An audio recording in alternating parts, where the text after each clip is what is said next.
As I promised you, it's time to up your Valentine's Day experience. We're talking about making our own healthy chocolates. If you didn't think that was possible, why don't we join Dr. Harlan?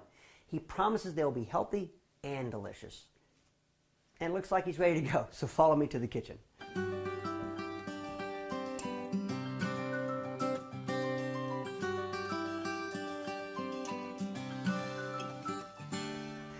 So, we're here with Dr. Harlan Sparrow. Glad to have you again. Good to be You're back. wonderful. Thanks. As I said earlier, I told them that we're going to be learning from you how to make healthy chocolate, and it tastes good too. Right. Well, this is raw chocolate that we'll be making today. We make the raw chocolate out of cacao butter and cacao powder. Now, the way we get cacao butter and cacao powder is we start with cacao nibs. So these are cacao nibs. Now, they cold press them the same way they cold press olive oil. And you get two constituents when you do that. You get cacao butter and cacao powder. Now, this is not to be confused with cocoa powder. Okay. Cocoa powder is different. There are different things. We'll talk about them later. So what we're going to do is we're going to start with the cacao butter. We're going to add this to a double boiler. A double boiler is simply a pot and another pot with boiling water inside.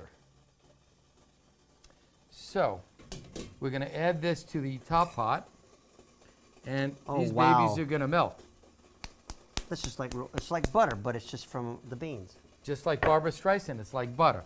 So what we're going to see, what you're going to want to do at home when you do this, is you're going to want to heat this to exactly 108 degrees, okay? That's really critical. But you don't do that because you're good. I'm good. I know what we're dealing with. I'm going to be watching it. Okay. And when this totally melts, it'll be the right temperature. But for you at home, that's what I'd suggest you do. So we got to wait for this to melt completely before we add anything else. Right. Okay. Then we're going to add our liquid ingredients. Well, then I have a question for you while we're waiting on this. A little bit of history on chocolate, you know, or the cocoa. Why are people so drawn to it? A little bit of that. Well, a long time ago, the Aztecs used to use it as currency. Really? Yeah, they take cacao beans, and that's how they bought and sold things. You know, a cow would be 6 beans or 8 beans. And so they actually use it for money. They also made this really great drink called chocolate, which you can actually make at home from the cacao powder and a little bit of cayenne pepper and some water. So that's kind of an interesting drink. That would be interesting to drink. Yeah, now Cortez, when he went to do the conquistador thing, he actually brought this back to Europe, and that made chocolate popular. Wow. Now, of course, they started doing some interesting things to it I'm sure. in Europe that weren't exactly so pure and spiffy. Okay. And that's created the kind of chocolate you see today, which is not so good for you. Because if it what's has the any reason chocolate. then? I mean, because you were talking about raw chocolate versus what we say conventional. I'm reading my sign, so it's conventional. Got to make sure I get the right words in there. So, well, I mean, so what's the difference? Because we're all so used to that. Go to the store, get some chocolate, and eat it. So. All right, well, let's say you go to the farm and get some broccoli, okay? Okay. You want to eat that broccoli, right? Sure. So you're going to take the broccoli, you're going to chop it up. You're going to steam it. You're going to get it nice and crispy and green. You're going to say, wow, I got most of the nutrients in it, if not all. And then I'm going gonna to eat it. that. Right. That's going to be good, right? You would think. But you know what they do instead? This is an analogy, of course. Imagine taking the broccoli, boiling it to death, but then cooling it, then boiling it to death again and add some potassium hydroxide. Cool it, take the potassium hydroxide out, boil it to death another time, and maybe add some milk to it. And then cool it again. Now, how nutritious is that going to be? Doesn't sound like it. Yeah, and not so tasty either. So the actual original chocolate taste of it is going to be different. Now I'm just letting this finish heat up. And once it's done heating up, we're going to start adding the other ingredients. Okay. Next ingredient we're going to add to this is agave nectar. Now, agave nectar is an important ingredient because it's a sweetener with a glycemic index of 40. Now, that's important because if you're a diabetic like myself, you can actually eat this chocolate with impunity or because it tastes good. Now, this agave nectar we're about to add, this is a particular kind of agave nectar that has no water in it. The problem is most conventional agave nectar you buy, sadly, will be loaded with water. And when it has water to cut it, because water is cheaper, the problem we're going to have is it's going to make the chocolate stick in the mold and be more fudgy than it is like a hard candy. Okay. So, you know the story Like Water for Chocolate, the movie? Ooh, yeah. That's why, an old because you one, don't but want good to one. mix water and chocolate. Okay. Not even a drop. Now the problem also extends further because with vanilla it's the same thing. Most available vanilla that you will see, unlike this, is going to be in a liquid form. And the vanilla in a liquid form sadly will be diluted with water. Exactly. And it's going to mess up Didn't your used to be chocolate. that way. You didn't know, but they changed it recently. So we're going to add a teaspoon of this and drop that in. And this is vanilla powder, which you can buy in select health food stores. You can also buy ground up vanilla beans and use that. We want to use a teaspoon. Basically, the magic recipe is 3, 2, 1, and 1. So 3 cups of the butter, 2 cups of the powder, 1 cup of the agave nectar, and a teaspoon of the vanilla. That's the magic recipe. Now that we've got the liquid mixed, we're going to add the solids. So there's only one other solid ingredient left to add, and it is the cacao powder. So we drop that in, mix it up, and the scary part about this is it's really that easy to make. I mean, it's kind of scary easy. Yeah, it just seems like there's a lot more to it, but there's not. it's the simplicity of it. It's a very of it. simple food to eat and make, looks and good. it tastes so good. It's very Now, good. we're going to show you how to just pour it and mix it, of course. Now, what's going to happen is there's a key aspect to making the raw chocolate that we're going to make sure you know about, and that's called tempering. Tempering the chocolate means It's in the ice.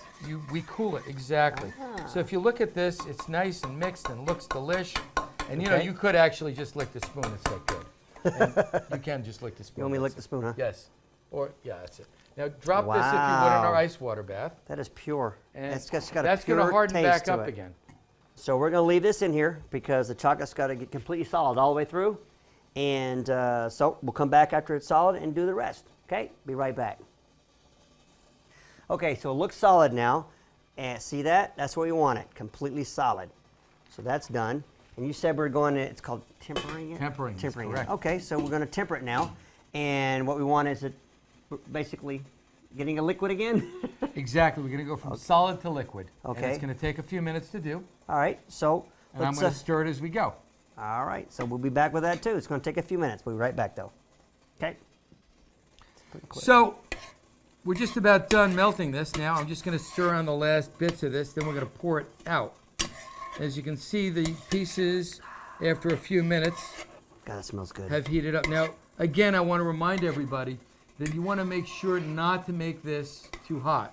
So you'll want to use some gauge of temperature to do that.